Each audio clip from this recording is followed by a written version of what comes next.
여러분 안녕하세요. 하나님 되었습니다. 기독교인이든 비기독교인이든 여러분은 교회에 대해서 좀 헷갈리는 부분이 있죠. 한국 교회는 그야말로 괄목할 만한 그런 부흥을 가져왔었죠. 하나님의 은혜로 말이죠. 근데 한국 교회는 참 교단이 엄청 많습니다. 여러분들 아시는 대로 대한예수교 장로회가 있고요, 성결교회가 있고, 또 감리교회가 있고, 침례교회가 있고, 이렇게 이제 큰 교단으로 볼 수가 있습니다. 근데 대한예수교 장로회 안에 들어가게 되면은 고신책이 있고요, 큰 교단으로 보면은 그 다음에는 그 합동책이 있고, 통합책이 있고, 또 기독교 장로회라고 또 있습니다. 근데 이것은 이제 사실은 조선 기독교 연합회 그래서 출발을 하다가 말이죠, 대한예수교 장로회가 되었는데 1951년에 1차로 분열이 됐습니다. 신사참배 문제, 또 신사참배 문제로 인한 회계 문제, 그 문제로 서로 의견이 맞지 않아서 나갔던 교단이 지금 이야기하는 대한예수교 장로회 고신책입니다. 상당히 이제 보수적인 교단이죠. 그리고는 이제 1953년도에 성서 비평학 문제 등으로 인해서 말이죠, 대한예수교 장로회에서 한국 기독교 장로회가 나가버렸습니다. 이제 기장책이라고 그러죠. 우리 한국교회에서는 가장 진보적인 교단입니다. 그리고 이제 대한예수교 장로회가 쭉 오다가 말이죠, 1960년에 WCC 문제, 에큐메니칼 문제 때문에 이 대한예수교 장로회가 합동측, 통합측으로 분리가 되어 버렸습니다. 왜 합동측이 됐느냐? 고신책으로 나갔던 일부 교회와 남아있던 예장이 합쳐서 예장 합동책이 됐고요. 그러니까 이 예장 합동은 보수 쪽으로 보면 되고요. 그 다음에는 이제 예장 통합입니다. 이 통합은 한국 기독교 장로회 일부 교회와 연합해서 만드는 것이 통합이다. 그래서 이제 예장 통합이라고 그러죠. 교인 수는 예장 합동이 많고요, 교회도 그렇고요, 뭐 교세는 거의 비슷한데 예장 합동이 좀 크다. 그리고 장자 교단이라면은 뿌리를 가지고 있으니까 예장 합동이 저는 좀 더 장자 교단이 아닌가, 막 꼭 따질 건 아니냐면은 예장 통합도 사실 저는 예장 통합입니다만은 장자 교단이다, 그렇게 표현을 하고 있죠. 근데 좀 특이한 것은 말이죠, 예장 통합은 진보, 중도, 보수 막 아우러져 있습니다. 그러나 예장 합동은 다 보수죠. 보수 쪽인데 특이한 것이 뭐냐면 예장 통합은 분리되고 난 다음에 예장 통합에서 분리돼서 나가는 교단은 하나도 없습니다. 좀 특이하죠. 그러나 예장 합동은 완전히 핵분열을 해버렸습니다. 한 300 몇 개가 있을 거예요. 자, 우리 한국교회 하나님을 믿는다면서 말이죠, 이 땅에서도 하나가 되지 않으면서 하나님을 믿는다? 이 땅의 형제를 사랑하지 못하면서 하나님을 사랑한다? 말이 안 되는 거죠. 제가 볼 때는 그렇습니다. 그래서 말이죠, 우리가 분리될 이유가 하나도 없죠. 서로 사랑하고 이해하고 용서하고 화합하면 되는데, 그러니까 이렇게 분리되는 것은 평신도들의 문제가 아니고요, 장로들의 문제가 아니고 바로 목사님들의 문제다. 그렇게 이제 보면 되겠습니다.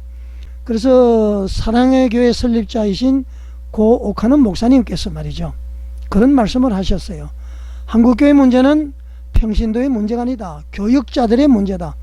한국교회 목사들 돈을 너무 사랑하고 거짓말을 너무 잘하고 너무 음란하다. 한국교회 목사들이 돈 사랑하지 않고 음란하지 않고 거짓말하지 않는데 성도들이 거짓말하고 돈 사랑하고 음란하겠느냐, 이렇게 이제 외치셨던 분이죠. 자, 오늘 제가 서론을 왜 이렇게 길게 하느냐 하면은 금번 9월 달이면 말이죠, 우리 한국 교회는 총회를 개최를 합니다. 뭐 1년간 예산을 세우고 계획을 하는 것 둘째 치고 우선은 말이죠, 총회장, 부총회장을 선출을 하죠. 총회장은 거의 다 아마 부총회장에서 선결을 하는 것으로, 제 예장 통합은 선결을 합니다. 문제는 이제 부총회장 선거인데요, 작년에는 3분이 출마를 했죠. 그래서 이제 아주 치열했습니다. 원래는 이제 2분이 나온 것으로 알고 있습니다. 그래서 이 총회장은 말이죠, 부총회장은 명예직이 아닙니다. 일할 사람이 총회장이 되고 부총회장이 되어야 됩니다. 뭔가 기도하고 말이죠, 하나님으로부터 비전을 부여받고 그 비전을 실천을 해야 되죠. 자기 명예를 위해서 총회장, 부총회장이 된다면은 총회가 계속 쇠퇴할 수밖에 없고 목회자에게 건강성을 기대할 수가 없다, 그런 얘기입니다. 그런데 말이죠, 제가 유튜브를 서핑을 하다가 로우타임즈, 황교안 씨가 경영하는 로우타임즈라고 있습니다. 거기 유튜브에 좀 내용이 뜬 것이 있는데, 그 강북구에 주하늘 교회라고 있습니다. 이정원 목사님인데요, 이번에 아주 부흥 강사입니다. 합동 통합할 것 없이 막 부흥회를 다니시는 분인데요, 114 기도운동본부 사무총장까지 하시고 말이죠. 그 이분이 우리 한국교회의 모든 것을 꿰뚫고 있는 분이죠. 이분이 예장 통합의 근본 부총회장 후보로 출마했다, 그런 내용을 제가 접하게 됐습니다. 그래서 보니까요, 이정원 목사님께서 왜 내가 부총회장에 출마를 하게 됐는지 그 포부를 밝힌 영상이 있는데요, 여러분 잠깐 한번 보시겠습니다. 한국교회는 지금 현재 전문도 후문지랑이라 앞에는 호랑이가 가로막고 있어서 뒤를 돌아봤더니 늑대가 기다리고 있다. 한국교회는 앞을 봐도 절망이고 뒤를 봐도 절망스러움이 느껴진다. 그러면 한국교회를 살리시는 방법은 뭐냐? 오직 강력한 성령운동이다. 강력한 성령운동을 하면 한국교회는 다시 살아날 수 있다. 근데 하나님이 내게 강력한 성령의 권세를 주었기 때문에 이런 놀라운 성령운동을 통해서 한국교회를 살려보고 싶은 마음이 있어요. 그런데 사실은 제가 114 기도본부 사무총장만 가지고서는 이 일을 감당하기가 쉽지 않다. 총회장을 하면 이 초교파적인 운동을 전개할 수 있는 총회장의 역량을 가지고 한국교회를 한번 살려보고 싶다, 그런 생각을 갖습니다. 두 번째는 한국 우리 교단이 너무 오랫동안 이렇게 분열되어 있었어요. 분열되어 있는 한국교회를 하나로 만들어달라는 소망이 여기저기서 들려와요. 근데 그 일을 하기에는 가장 적합한 자가 당신이다, 한국교회가 얘기하고 있기 때문에 나온 것이고, 세 번째로는 너무 한국교회가 여러 면에서 본이 못 돼요. 그러다 보니까는 결국에는 이 총회의 여러 가지 현상이나 노예나 부장들이나 이런 데 대해서 좀 깨끗한 총회를 좀 만들어 달라. 그래서 나는 후배들에게 깨끗한 총회를 한 번씩 물려주고 싶어요. 이런 깨끗한 선거를 하고 깨끗한 총회를 만들어서 후배들에게 한국교회는 희망이 있다, 이런 아름다운 역사를 만들고 싶어서 제가 이번에 출마를 한 겁니다. 포부 들어보셨죠? 처음에 이야기한 것이 말이죠, 한국교회는 앞을 바라보니까 호랑이 있고 뒤를 돌아보니까 늑대가 있다. 한국교회는 희망이 없다. 한국교회가 살아나기 위해서는 성령운동을 해야 된다. 초대교회처럼 말이죠. 그래서 성령운동에 올인을 하겠다. 한국교회가 회복되도록 하겠다. 한국교회가 회복되기 위해서 부총회장에 출마를 해서 이 사명을 잘 감당하겠다, 이제 그렇게 이야기를 하셨고요. 두 번째는 한국교회가 교단이 너무 분열이 되어 있다. 아까 제가 서두에 얘기했었죠. 교단만 수백 개로 되어 있습니다. 하나님을 믿는다는 사람들이 말이죠, 이렇게 분열이 돼서 되겠습니까? 조금만 자기 마음에 안 맞고 수가 틀리면은 이 단체 만들고 저 단체 만들고 말이죠. 아니, 눈에 보이는 형제를 사랑하지 않으면서 하늘에 계신 하나님을 사랑한다, 그 거짓말이라고 그랬잖아요. 그래서 많은 사람들이 이정원 목사, 당신은 이 일을 할 수가 있어, 한번 해보세요, 그렇게 해서 많은 교단에서 부총회장, 총회장 되도록 이렇게 권면을 하는 것 같습니다. 그래서 한국교회가 하나가 되도록 하겠다, 그런 이제 그 포부를 가지고 있고요. 마지막으로 이 목사님이 이야기하시는 것이 한국교회가 본이 되지 못한다. 여러분 아시잖아요. 한국교회 문제는 교육자들 문제입니다. 특히 이제 우리 교단의 그 전번 김의식 그 총회장 그 불륜 문제부터 시작해서 말이죠, 한국교회가 아주 도덕성이 바닥에 떨어졌습니다. 그래서 이제 깨끗한 총회를 만들자. 목사님 깨끗한 총회를 만들어 주십시오. 이렇게 요청하시는 분들이 너무나 많다는 얘기입니다. 그래서 이 깨끗한 총회를 후배들에게, 깨끗한 교회를 후배들에게 물려주고 싶어서 부총회장에 출마했다, 그렇게 말씀을 하고 있습니다. 자, 여러분, 이정원 목사님의 말씀에 동의를 하십니까? 저는 전적으로 동의를 합니다. 이 이정원 목사님은 말이죠, 한국교회 병을 정확하게 진단하고 계십니다. 그리고 이정원 목사님은 총회 재판국과 관련된 질문을 받고 말이죠, 답변을 합니다. 사실 여러분 아시겠지만 우리 총회 재판국은 말이죠, 마지막 신급이자 공의의 최후의 보루다, 그렇게 볼 수가 있습니다.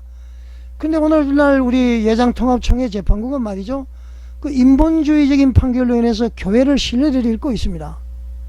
이정원 목사님께서는 재판국을 말이죠, 성경적 공의 위에서 다시 세우겠다, 그렇게 약속을 합니다. 자, 영상 한번 보시겠습니다.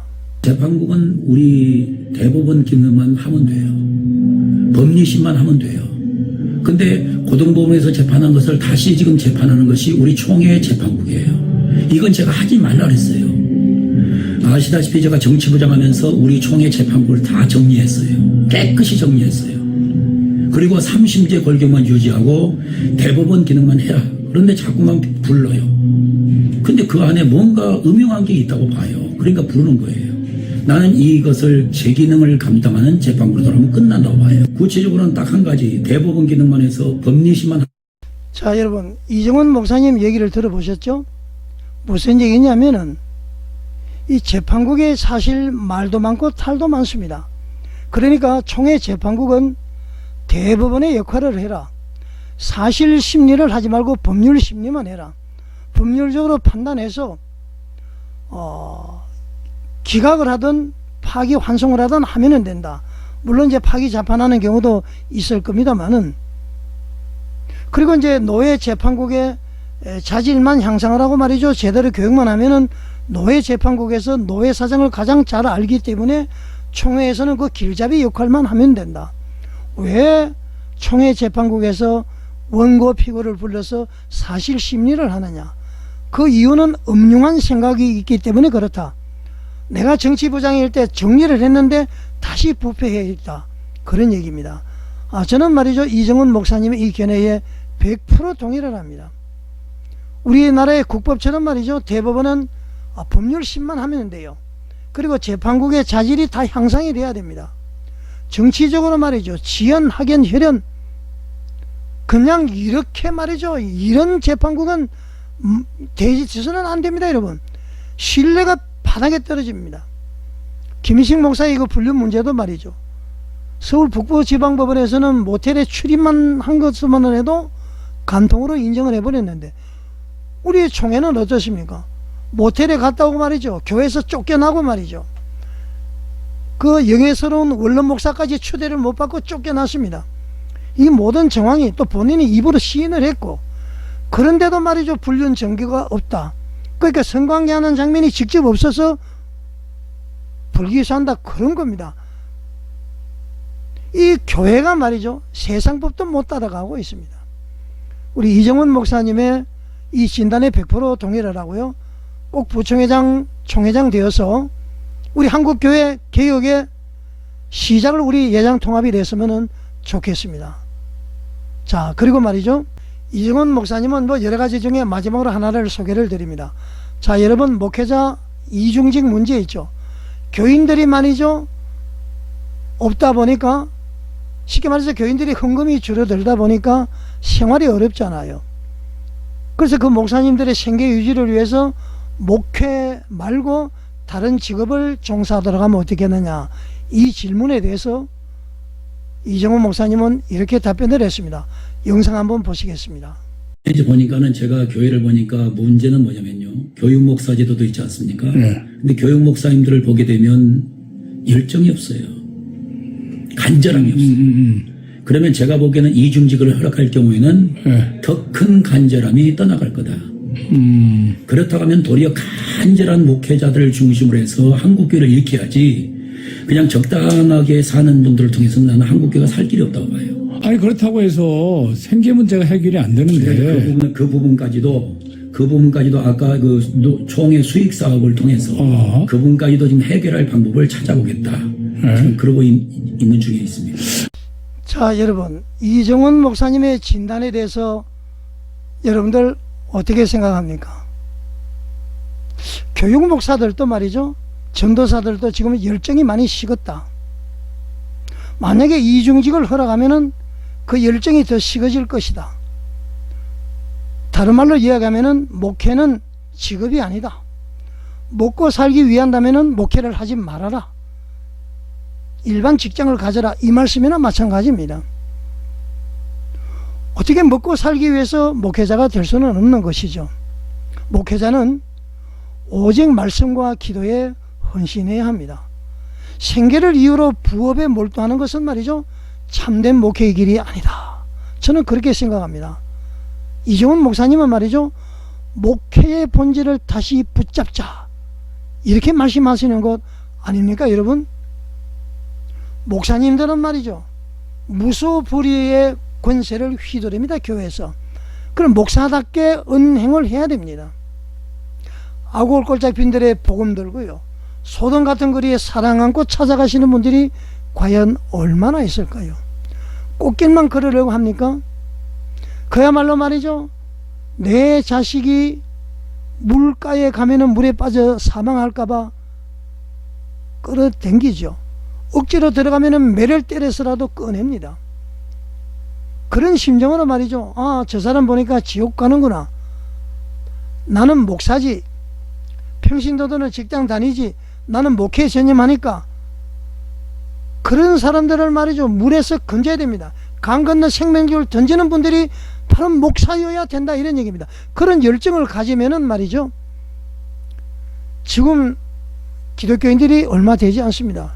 길거리에 나가면은 영생을 주시기로 작정된 달이 차고 넘친다. 하나님이 예배하신 분들이 차고 넘친다. 그거 데리고 오는 게 힘듭니까? 저는 직장을 다니니까 직장에 전념을 해야 되겠죠. 목사님들은 말이죠, 이런 소명 사명을 가지고 하면은 교인들이 10명, 20명, 30명, 한 사람이 100명을 못 만듭니까? 100명만 교인들이 돼 있어도 말이죠, 쉽게 말하면 쉬운 말로 먹고 사는 데는 문제가 없다고 봅니다. 의식주가 문제라면은 말이죠, 생필칙사 사필칙생, 살려고 하면 죽고 죽으려면 산다. 하나님 말씀을 부여잡고 말이죠, 행동으로 나시면 된다. 그러니까 목사님은 열정을 가지자. 참으로 제대로 된 진단입니다. 그리고는 그 총회에서 수익 사업을 해서 진정 그야말로 시골교회, 농촌교회, 이런 교회는 총회에서 수익 사업을 통해서 지원을 하겠다. 그런 뜻이 내포가 되어 있는 것 같습니다. 자, 여러분, 이정훈 목사님의 이 같은 비전은 말이죠, 제가 볼 때는 단순한 공약이 아닌 것 같습니다. 지금 애장통합총회가 직면한 위기의 진단이자 정확한 진단이죠, 대안으로 볼 수가 있습니다. 재판국에 또 타락을 방치한다면 교단의 영적 권위는 무너질 것이고요, 목회자의 이중직을 용인한다면 교회의 본질은 퇴색할 수밖에 없다. 그렇게 진단하는 거 아닙니까? 자, 여러분, 총회는 말이죠, 제가 볼 때에 변화의 기로에 서 있다. 진정으로 하나님 앞에 바로 서고 교단의 질서와 정체성을 회복하기 원한다면 이정훈 목사님과 같은 인물이 우리 교단에서는 필요한 때다, 그렇게 생각합니다. 이제 여러분, 성경적 기준과 신앙 양심에 따라서 교단의 미래를 위해서 올바른 선택을 해야 된다, 저는 그렇게 감히 여러분에게 말씀을 드립니다. 우리 이정훈 목사님의 이 꿈이 이루어져서 하나님께 칭찬받는 우리 한국교회가 될 수 있도록 여러분 많은 기도를 부탁드립니다. 시청해 주셔서 감사드립니다.